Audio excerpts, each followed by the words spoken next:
In the quiet suburbs of Melbourne, two girls grew up barely 100 meters apart, and almost nothing in their lives matched.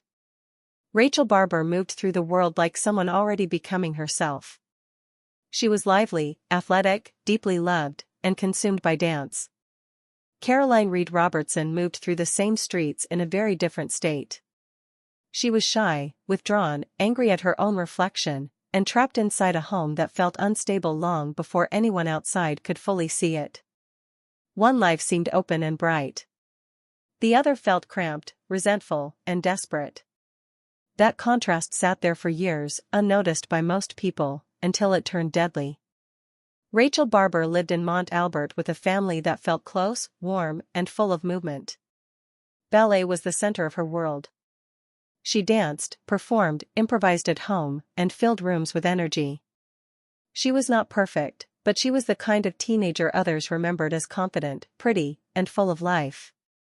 Caroline Reed Robertson, 4 years older, lived nearby in a house defined by conflict. Her parents were separating. The tension inside that home kept building. She had sisters, but not comfort. She had a family, but not security. People who saw her from outside could mistake quiet for calm. It was not calm. When Rachel was 10, Caroline came over to babysit. That small contact became the beginning of something much darker than admiration. Caroline did not simply like Rachel. She fixated on her. Rachel represented everything Caroline believed she lacked. Beauty. Ease. Popularity. Joy. The kind of family life Caroline thought had been denied to her. At first, it could almost look familiar. Many people compare themselves to someone else. Many teenagers latch onto a version of perfection that does not exist. But this fixation did not soften with time. It hardened. As Caroline grew older, her self-hatred deepened. She wrote about her appearance in vicious terms, reducing herself to a list of features she could not stand. She described herself as ugly, weird, tortured, trapped. She rejected help. Her mother worried openly and tried to reach others in tears, overwhelmed by fear for her daughter and unable to control what was unfolding. Inside Caroline, fantasy and grievance began feeding each other. Rachel was no longer just the girl down the road.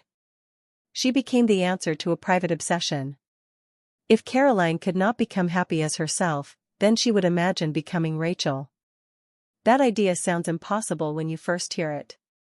And maybe that is why people miss danger like this. We are trained to fear rage, chaos, open threats. We are less prepared for quiet planning, secret copying, and the cold patience of someone who decides another person's life fits them better than their own.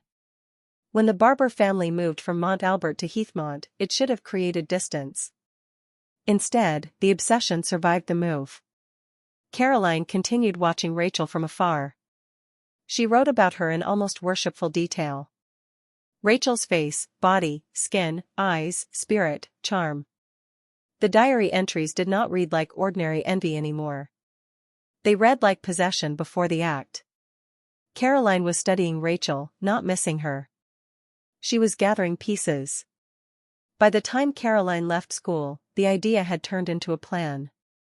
She collected information that would help her assume Rachel's identity, including Rachel's birth certificate. She rented a 1-bedroom apartment in Prahran. She filled her space with images of Rachel and her sisters. The walls became a shrine to a life Caroline had already decided should be hers. For years she kept moving toward the same end point. That is what makes this case so unsettling. It was not a burst of anger. It was a private project. In early 1999, Caroline contacted Rachel with what sounded like a simple opportunity. A modeling job. Easy money. Harmless enough to tempt a teenager with growing independence. The first attempt failed when Rachel's mother stepped in and said she was too young. A few months later, Caroline tried again. This time she added secrecy. Rachel was told not to tell anyone yet. The kind of sentence that can sound harmless in the moment becomes unbearable once you know how it ends. Everyone has heard advice like that once. Keep it quiet for now. Don't worry. It will be fine. Sometimes danger arrives sounding almost polite. On the day Rachel disappeared, nothing looked dramatic at first. She left home after saying goodbye to her family in the ordinary way people always think they will have another chance to repeat.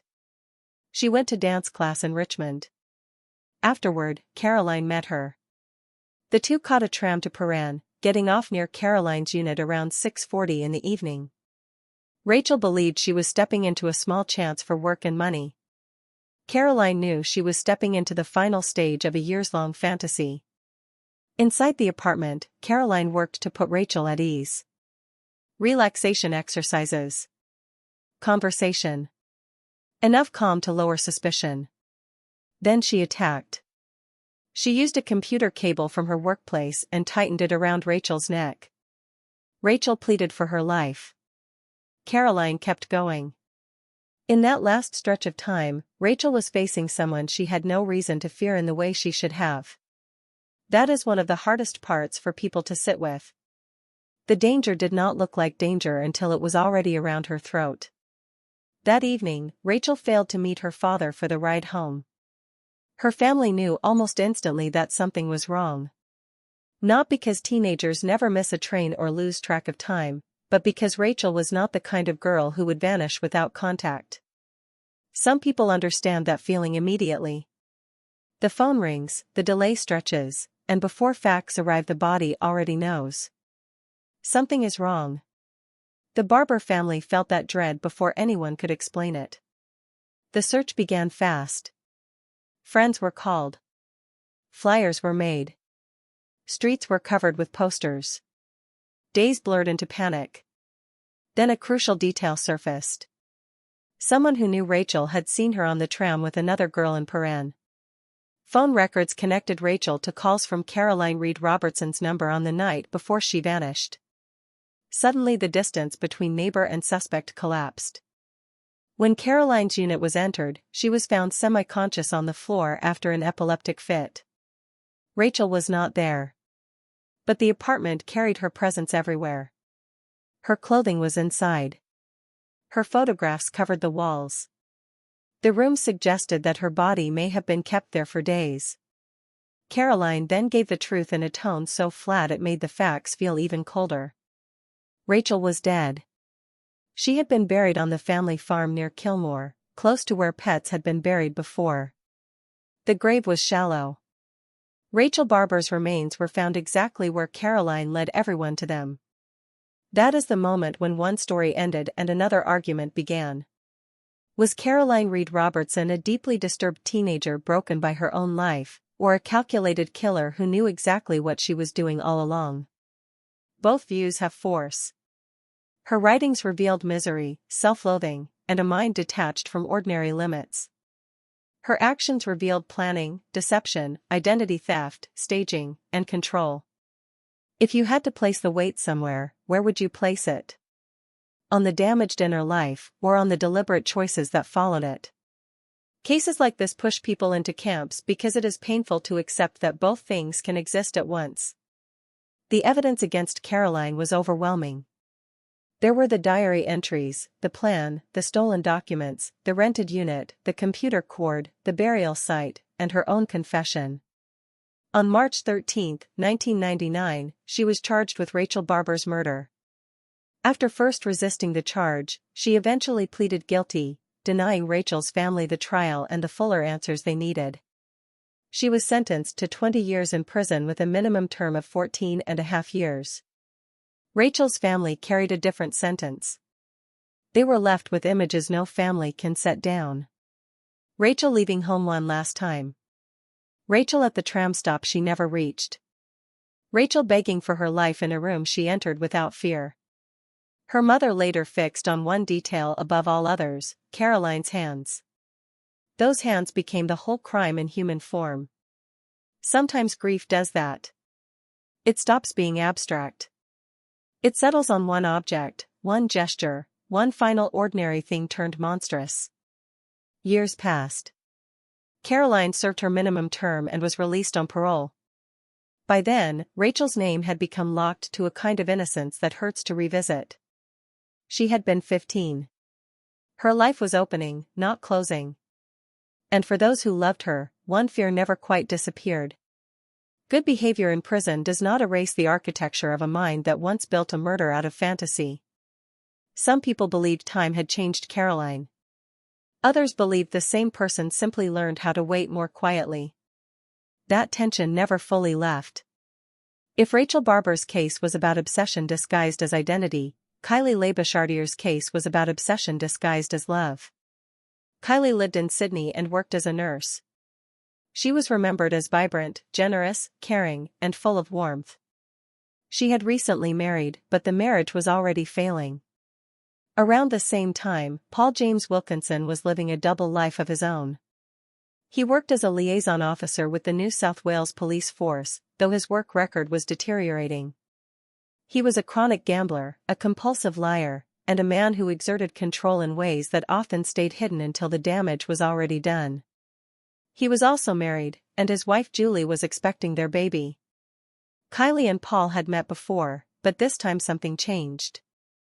The attraction was immediate, and the affair exploded quickly. In just 4 months, they contacted each other 23,836 times through calls and text messages. That number alone tells you what words sometimes cannot. This was not a side relationship drifting in the background. It was a constant stream. Day and night. Every spare minute. Every emotional gap filled with the other person. To some people, that kind of intensity looks like passion. To others, it already looks like dependency. Usually the difference only becomes clear after the harm is done. Kylie believed she had found a future. Paul was feeding her that future piece by piece. He told different stories to different people and kept each version alive just long enough to serve him. While Kylie moved closer to him, Julie was being pushed out of her own home. Paul claimed his police work had brought danger to the family. He produced supposed death threats and convinced Julie that she and the newborn baby would be safer staying with her parents. She left the hospital after giving birth and went straight there without even returning home. One threat stayed in her memory forever, a teddy bear stuck to the wall with a knife through it and a message aimed at the baby. The scene felt theatrical, cruel, and effective. It gave Paul what he wanted. Space. At the same time, his control over Julie tightened in more familiar ways. He dictated what she could wear, who she could speak to, which friends were acceptable. He became violent. He threatened to kill her. He threatened to strangle her. The image Kylie seems to have held of Paul was very different from the life he was actually living. That contradiction matters. People like to imagine victims always know they are in danger. Very often they do not. Very often they are standing inside a story someone else wrote for them. Kylie became secretive too. Her family saw her behavior change dramatically. She announced that her marriage was ending, but did not explain why. She confided in almost no one. Then in April 2004, she became pregnant. The pregnancy should have forced the affair into the open. Instead, it raised the stakes. Kylie told Paul. She looked ahead to a new life with him. Paul did not want exposure, responsibility, or collapse. He wanted control of the board, and he was starting to lose it. Still, he kept the future alive for Kylie. He agreed to leave his wife. He agreed to move with her to the country in central New South Wales. Kylie believed him. 2 days before her death, she arranged removalists to move her furniture. She sent Paul a message filled with hope, imagining the final steps before the two of them would be together forever. You can feel the emotional gap in that message even without seeing it. She was moving toward a beginning. He was moving toward an ending. On April 28, 2004, Kylie set out to meet Paul. She carried $25,000 in cash and even withdrew more money from an ATM on the way. The last recorded image of her showed a woman in motion, not fear. She was heading toward what she thought would be a new life. She had been calling and texting Paul throughout the journey. Her furniture was already being moved. Plans were active. Hope was active. The future felt close enough to touch. Within hours, Kylie Labushardier was dead. Her family did not know it yet. What they knew was silence. The kind of silence that starts as irritation, then becomes anxiety, then something much heavier. Kylie was not someone who disappeared for days without contact. Alarm bells began ringing. Her family reported her missing on May 8. From the beginning, Paul Wilkinson drew attention. He had motive, proximity, and the records of a hidden life tied directly to Kylie. But getting the truth from him became a years-long exercise in manipulation. He denied the affair for 3 years. He minimized contact. He pretended Kylie had been insignificant. At the same time, his lies multiplied in every direction. After Kylie vanished, a fire broke out at his home. He claimed Kylie had started it for revenge after he rejected her. He painted her as unstable, threatening, dangerous. He suggested criminal links. He suggested other people wanted her dead. He floated so many versions that even listing them becomes exhausting. And maybe that was the point. Flood the space with noise until truth starts to feel unreachable. This is where people often divide again. Some hear about Kylie carrying cash, hiding the pregnancy, and preparing to leave town, and they focus on reckless choices. Others focus on the man who fed her promises, isolated his wife, staged threats, and controlled every angle he could reach. Both readings exist. But one thing stayed constant. Kylie walked toward the future he described. Paul walked toward murder. Even without a body, the pressure around him grew. Julie finally began to see the pattern in the changing stories. She had already lost years of safety, trust, and ordinary joy. Now she was staring at something even worse. The father of her child was a man who might have killed another woman and buried the truth with her. At some point the stories stopped sounding chaotic and started sounding deliberate. Then came a message from Paul that cut through the fog. He wrote that everyone has a reason for hiding a crime. He acknowledged the misery of Kylie's family with open indifference. He showed that he knew more than an innocent man could know. Still, that alone was not enough. What truly cornered him was one of Kylie's own final messages, sent with excitement just before she disappeared. It destroyed the lie that there had been no real affair. Once the affair could no longer be denied, the shape of the case sharpened. Paul Wilkinson was charged with Kylie Labushardier's murder. He eventually confessed, but even his confession tried to preserve a version of himself. He claimed Kylie had threatened his family. He said he lost his temper and grabbed her by the throat.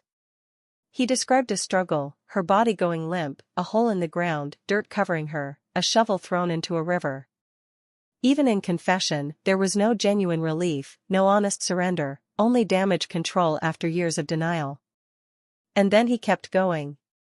He led searchers to places where Kylie was not. Mooney became one more scene in a cruel performance. He pointed to areas beneath the bridge. He suggested burial spots. Hope rose in Kylie's family and collapsed again. Over and over. Each false lead reopened the wound and pressed into it. If you have ever watched a family wait for the right phone call and fear it at the same time, you know how brutal that cycle becomes. Exhaustion turns physical. Grief becomes a routine. Sleep stops being rest. Kylie's body was never found. That absence changed everything. It meant no funeral in the ordinary sense. No place to stand and say this is where she rests. No final certainty of location. Just the permanent knowledge that one man knew where she was and refused to give her back. On May 22, 2009, Paul Wilkinson was sentenced to a minimum of 24 years in prison for her murder. The conviction mattered. It was a victory after years of lies. But it was not closure. Closure is one of those words people use because they need something to call the point where pain should stop growing. In cases like this, it rarely arrives. Julie had her own reckoning. She learned her husband had been unfaithful, violent, manipulative, and murderous. He had stolen her first experience of parenthood and filled it with fear. He had even tried to implicate her in Kylie's murder. By the end, the man she had trusted looked less like a partner and more like an architect of ruin. Some people spend years trying to understand how they missed the truth. Others come to a harsher conclusion. They did not miss it. They were managed away from it. Rachel Barber and Kylie Labushardier never met, but their stories sit beside each other with disturbing precision. In one, a teenager wanted to erase herself by becoming another girl. In the other, a woman believed she was moving toward love while the man beside her was already calculating escape. One obsession was built on envy. The other was built on possession. One killer wanted a life. The other wanted control over every life around him.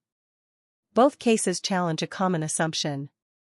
People often think obsession always looks wild before it turns lethal. But sometimes it looks organized, patient, helpful, romantic, shy.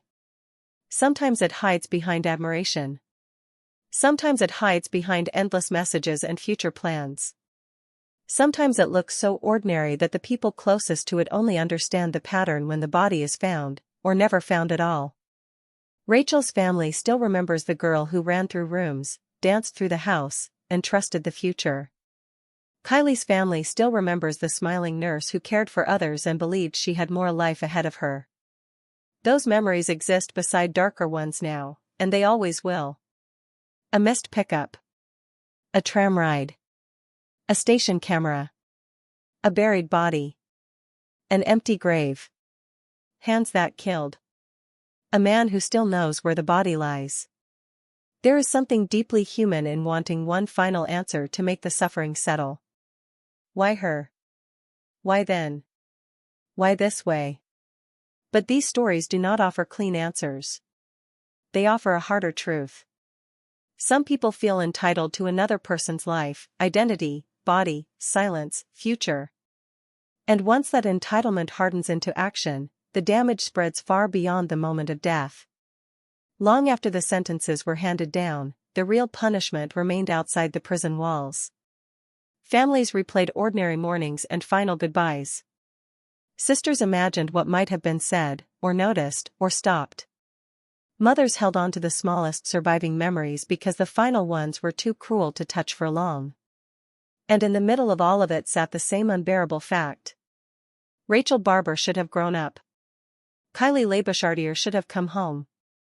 Instead, both women were pulled into someone else's obsession, and the people who loved them were left to live inside the silence that followed.